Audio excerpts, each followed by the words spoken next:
Speedrunning is an ever-growing community, especially thanks to platforms like Twitch and YouTube. In fact, the most popular tag on Twitch at the moment is speedrunning. I've begun to dabble in speedrunning recently after learning a bit more about what it takes. For the longest time, I assumed all speedrunning was just this.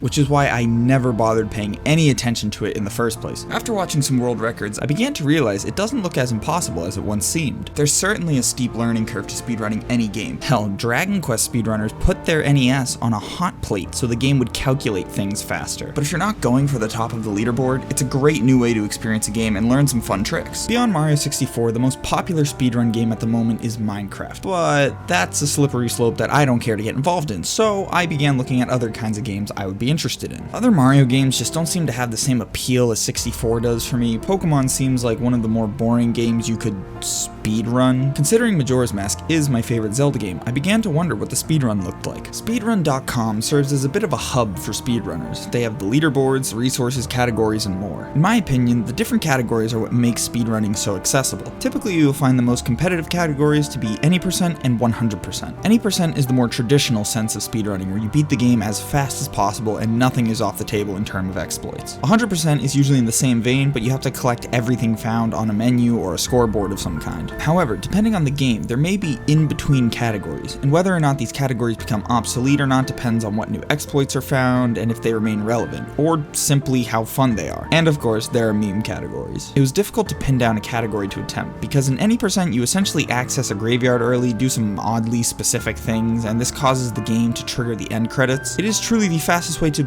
beat the game, I suppose, but I wanted to actually feel like I played the game. On the other hand, glitchless and 100% categories are really long. The world records are several hours, so I needed to find a nice in-between. Ultimately, I went with all dungeons restricted, a category where you have to complete every dungeon, beat Majora, and some more advanced exploits are banned. Apparently this was an older any% category around 2014 or so, but it's still around because it's considered one of the more beginner-friendly categories. So without further ado, let's get into it. Oh, so since this was just a first-time run-through for a video, I may have used some external software assistance at times, so if you notice any inconsistencies around the UI, just don't worry about it. Just sit back, relax, enjoy the video for what it's worth, okay? Majora's Mask opens with Link riding Epona deep into the forest when suddenly Skull Kid ambushes him, steals Epona, and rides off, dragging Link across the forest floor. Traversing deeper into the woods, Skull Kid reveals he's gotten rid of our horse and turns us into a Deku scrub. One of the fairies accompanying him is left behind and bullies us into accepting her as a new friend. Cutting through the dense woods, we arrive at the clock tower. At the top of the tower, we can perform our first skip. Typically, when you climb the stairs in order to exit the tower, the happy mask salesman will stop you to talk. However, it takes 2 frames to pass in order to trigger this cutscene, so by pause buffering, we can inch Link 1 frame at a time closer to the door. Done enough times in a row, Link will enter the loading zone into Clocktown, skipping the salesman's dialogue. In case you're unaware, Majora's Mask functions on a 3-day basis. By the end of the 3rd day, the moon will come crashing down, destroying Clocktown and the world. During the first cycle of the game, you're supposed to restore the Great Fairy, shoot the balloon in North Clocktown, hunt down all the kids to gain access to the bomber's hideout, talk to the old man in the observatory, watch Skull Kid slap his ass, collect the moon's tear, and trade it for access to the business scrub's Deku Flower in order to fly over to the platform on the clock tower. However, with one simple trick, we can skip nearly all of this. To begin, we want to head into East Clocktown and use the Deku Flower to enter the 2nd floor of the Stockpot Inn. Heading down the stairs to the left, we enter a room with an elderly woman. She can read us a story twice to advance us to the 3rd and final day. Heading over to West Clocktown, in one of the shops, a scarecrow will dance with us until nighttime. Now we can grab that stray fairy in East Clocktown for later. There are guards blocking us from exiting Clocktown from all directions. However, by taking a straight angle and walking backwards, we can slip past this guard in East Clocktown. The player is never intended to access Termina Field on the first cycle, so no enemies are spawned and there's no background music either. The purpose of coming out here is to collect exactly 90 rupees for later. Once you've gotten enough, re-enter North Clocktown by the freezing mountainside. Entering the cave to the Great Fairy Fountain, she'll grant us the ability to shoot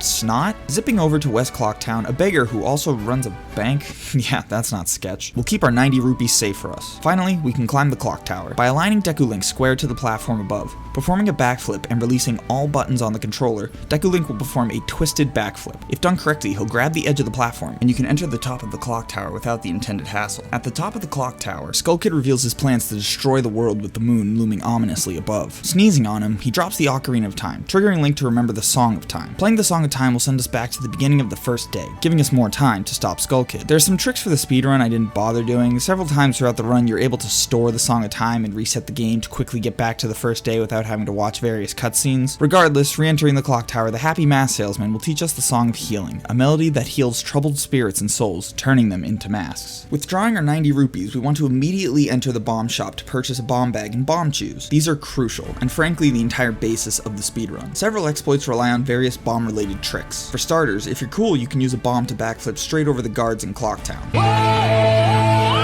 The first trick of the run is called a super slide. Although this trick is never required to complete a run, it is extremely helpful when traveling across large sections of the map. Placing a bomb and stepping back, Link can roll forward with his shield drawn, and by rolling forward and pressing A at just the right time, the explosion will send Link sliding backwards. Next, we will want to perform a bomb hover to climb over the wall blocking us from entering Great Bay Coast. In order to perform a bomb hover, you need to have the Infinite Sword Glitch, or ISG for short, activated. There are several ways to achieve this, but basically Link needs to be in front of an object that he can interact with the A button. By performing a sword jab and pressing A at just the right time to interrupt the jab, Link's sword will begin to glow. I prefer to use the method where you stab a bomb right as it's exploding and releasing the shield button at the same time. The Infinite Sword Glitch does just as it sounds. Walking around, you realize you can damage enemies and destroy grass and pots without pressing anything. However, if you use your sword, put it away, or take damage, the glitch will stop. There is another strange consequence of this glitch, however. Link cannot walk off edges. Because of this feature, you are able to backflip and shield just as a bomb explodes to hover in the air. However, if you're not out of bounds or just not high enough off the ground, Link will only hover for a moment before returning to the floor. As long as there's no floors or walls for bomb chews to immediately latch onto, bomb hovering with them is far easier since you basically just press the C button and R button right after one another after backflipping. With a regular bomb, there's a bit more timing involved. The cool thing about this trick is that you can do it backwards, sideways, and even perform mega flips to send Link flying. Anyway, back to Great Bay. In order to successfully get over the wall only Epona is supposed to be able to jump over, if you perform a bomb hover and then quickly do a bomb chew hover and backflip, Link will make it all the way over the wall. If you're good at the game, you can super slide all the way into Great Bay Coast, but admittedly getting that first one took me long enough. Pushing the drowning Zord ashore, you can perform a camera manipulation time freeze glitch to skip a brief cutscene of him walking up the shore and passing out, but the trouble of doing this was just too much for me. Playing the Song of Healing, we could put the weary Sora's soul to rest. And wear a skin on our face. Transforming into Zora Link, we can swim through the ocean and activate both owl statues in the area so we can warp here faster in the future. Spamming the Zora mask on and off against this island, we can climb up top and bomb hover across to the adjacent island. Bombing these boulders, we can enter another fairy fountain. The great thing about these fairy fountains spread across the whole world is that they are actually all loaded in the same map. With the proper setup, Zora Link can climb on top of this arch, and using the ISG up here, we can now bomb hover over the ceiling of the map. Off to the left, we can access a loading zone into Icona Canyon, the last area of the game we are intended to access. All we want to do here is activate the owl statue for a fast warp later. So heading downstream, we can enter the southern swamp. Making our way through the woods of mystery, an ill witch asks us to retrieve a red potion from her sister. Getting the bottle of red potion, we won't actually bring it back to her. Oh well. It was always hilarious when you'd accidentally drink it in front of her. The real purpose of doing this is so that we can have an empty bottle to duplicate later. Killing the Octorok blocking the way with the Zora rings, we can enter the Deku Palace. Again, if you're cool, you can super slide past the guards, but I spent nearly an hour trying to do so I just gave up. I turned into a Deku Scrub and was properly let inside. Next, we can perform the ISG on this sign and bomb hover and backflip up to the fence onto the floating platform.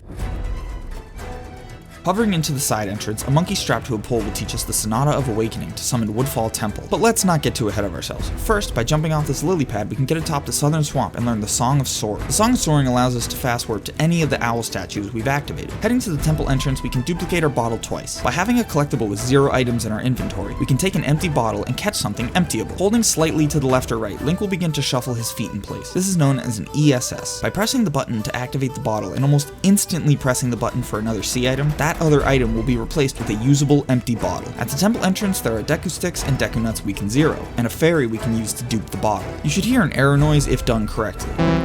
You can activate a cutscene skip for the temple when performing the Sonata of Awakening, but let's just not worry too much about that. Next, we're going to want to soar to Pinnacle Rock. Inside, 3 eels are guarding eggs we're going to want to capture with our 3 empty bottles. Again, you can perform some song warp here, but I couldn't figure out how to do it underwater. Heading back to the Great Bay Laboratory, we can empty these eggs into the fish tank inside. Next, you'll want to bottle some bugs on this coastline and head underwater to enter the Pirate's Fortress. Swimming by the guards, we can bomb hover over this gap and head indoors. Sidestepping the guard, we can use a bomb to boost jump onto this tank as Zora Link. Changing into Deku Link, we can snot shot this beehive to scare off all of the guards. Before dropping, make sure to grab the egg in the fish tank, and then head over to the treasure chest to retrieve the hook shot. Outside, we can hook shot up to the top of this platform and forward slash to ricochet into this opening. We can hook shot into the fish tank and retrieve another lost egg. Jumping over this roof, we're going to want to dupe another bottle over the bomb slot using those bugs. Inside, there's another egg we can grab. Hook shotting up here, we come face to face with a Gerudo pirate, and we'll have to...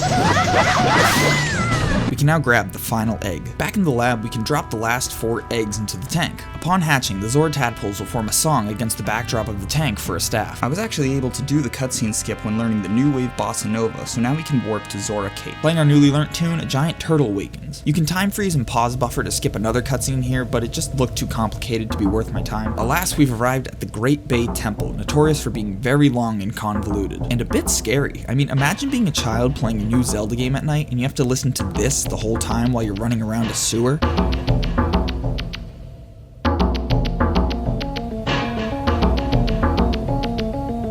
Thankfully, we can access the boss from this room right now. By setting ourselves up by this torch, we can drop a bomb off the edge and transform into Zora Link. Hanging off the same edge and letting go, we can clip behind the staircase. Aligning ourselves like so, we can form a near-perfect recoil flip within 4 frames to launch ourselves into the boss room loading zone. Defeating the gargantuan masked fish Gyorg, we are met by one of the 4 giants who will teach us the Oath to Order. Once all 4 temples are complete, they will be able to help us against Skull Kid. Next, we'll want to return to the southern swamp to complete Woodfall Temple. Since we have the hookshot long before we're intended to, we can navigate through the temple a lot quicker. Defeating a Lizalfos, we get the Hero's Bow. Using Zora Link to clip into this crevice in the wall, we can once again bomb hover into the boss room's loading zone out of bounds. Defeating Masked Jungle Warrior Dalawa, we'll want to reset back to the first day. First and foremost, we want to grab these 100 rupees in this chest in Clocktown in order to buy more bombs. Soaring back to the southern swamp, we can enter the Great Fairy Fountain. Once again, we'll perform the same exploit to exit into Snowhead. So apparently there's a very specific way to not get blown off the edge by slashing your sword and then quickly performing an ISG to remain on the platform, but I couldn't do it for the life of me. So instead I used the ISG to slowly make my way up the path and bomb hover to the platform above, since Link can't climb the steepest part of the trail as you're supposed to roll up it with Goron Link. Carefully maneuvering our way up the mountainside, we enter Snowhead Temple. You can clip through this large block, but Zora Link can also just push it, so to save me any more headache, I opted for the latter. Entering the next room, typically you would have to Goron spin over the bridge, but thankfully we have the hookshot, so by getting a back angle, we can shoot up to these crates and access the central room. Hookshotting onto this torch above, we can bomb boost or hover across these platforms to face the mini-boss. Defeating him, we obtain the fire arrows. Next, we'll want to hookshot up to another torch and bomb hover our way to the boss door. By recoil flipping into this corner, we can clip into the wall and head right to jump past the lock. Unfreezing masked mechanical monster Goat, we can kill him by spamming arrows at him. Resetting once more, grabbing the 100 rupees and buying more bombs, we can finally soar to our final destination, Ikana Canyon. And if you thought Great Bay Temple's music was scary, you haven't heard anything yet.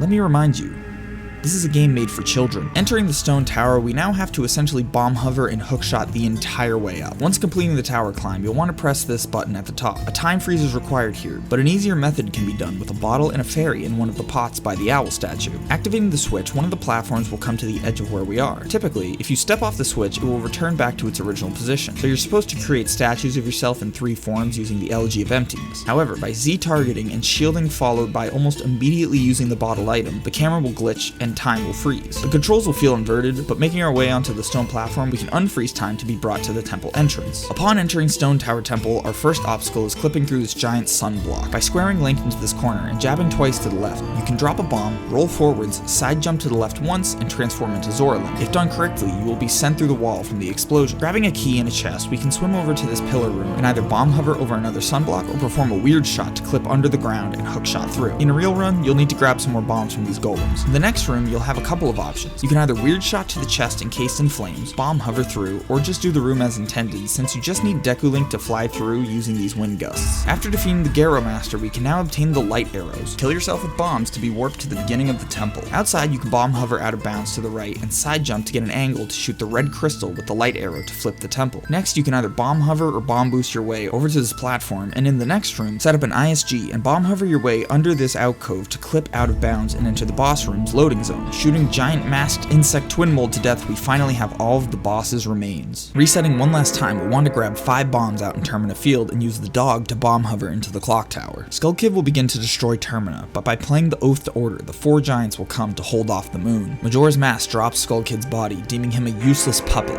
Our next stop, inside the moon. Now we've reached one of the most eerily pleasant areas in a video game. Children akin to the happy mask salesman playfully circle a beautiful tree wearing masks. However, one child is sitting alone against the tree wearing Majora's mask. They ask us to show our real face. Then, if we want to play, he disses our mask collection and warps us to the final battle. Facing Majora's Mask, the easiest way to take on the first phase is to use Zora Rings to knock them down to deal damage. Once you reach Majora's incarnation, you can continue to use Zora Rings or arrows to knock them over. But be wary, since arrows are crucial in making the final form, Majora's Wrath, easier. Shooting down and stabbing Majora to death, we have finally saved the land of Termina. In record time, no less. The 4 giants send the moon back into the sky, the happy mask salesman thanks us for retrieving his mask, and the Skull Kid reconciles with Link, Tattle, and Tail.